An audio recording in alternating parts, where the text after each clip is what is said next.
अरे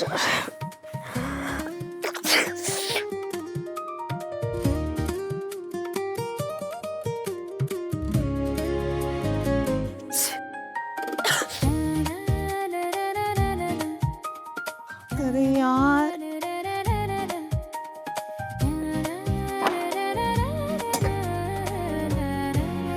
डब्यांचा रेट वाढवला तर गिराईक कमी होतील आणि रेट जर कमी केला तर मग बाकीचा खर्च कुठून येणार?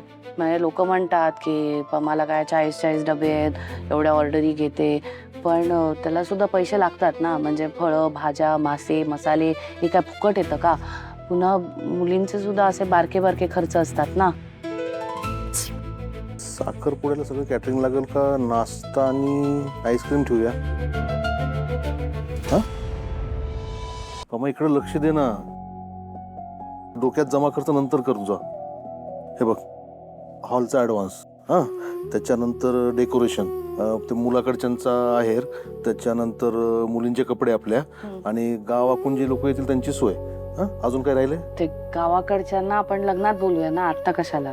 ना एवढी लिस्ट मी कट केलेली आहे. सगळे सुलते कॅन्सल केलेत. काय एकाला बोलवलं ना तर सगळी भावकी गोळा होईल. बरोबर आहे. आणि लाईटीचे पैसे आहेत ना ते मी डेकोरेशन मध्ये धरलेले आहेत, आणि ते उसने घेतलेत ना पैसे, आपण त्यांना सोनं घेता येईल आपल्याला.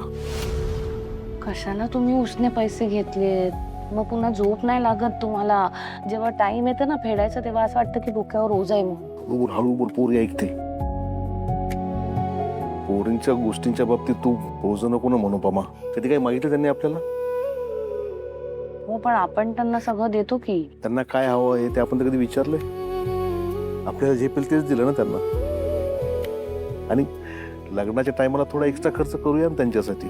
हा बरोबर आहे, पण ते दर सणाला तुम्ही गावाला आता पैसे देता ते कमी करा ना थोडं. कसं कमी करू पमा?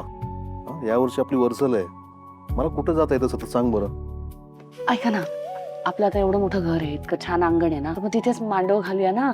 आणि स्वयंपाकाचं सगळं मी बघते, आणि ते काय डेकोरेशन काय आहे ते चंदू भाऊजींना सांगा, कमी मध्ये करून देतील ते. चांगली आयडिया खरंच. हा, आणि कपड्याचं पण टेन्शन घेऊ नका. आता आकाशच्या लग्नामध्ये पोरींसाठी कपडे झाले, आणि ताईनी मला एक चांगली साडी पण घेतली, म्हणजे कपडे पण नको आता. म्हणजे हॉल, डेकोरेशन, कपडे सगळं कॅन्सल. हा, आता जरा सोन्याचं जमतंय का बघा ना.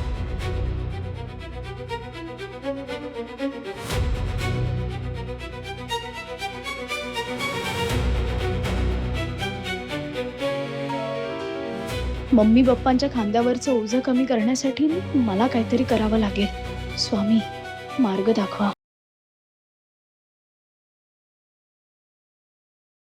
Tonight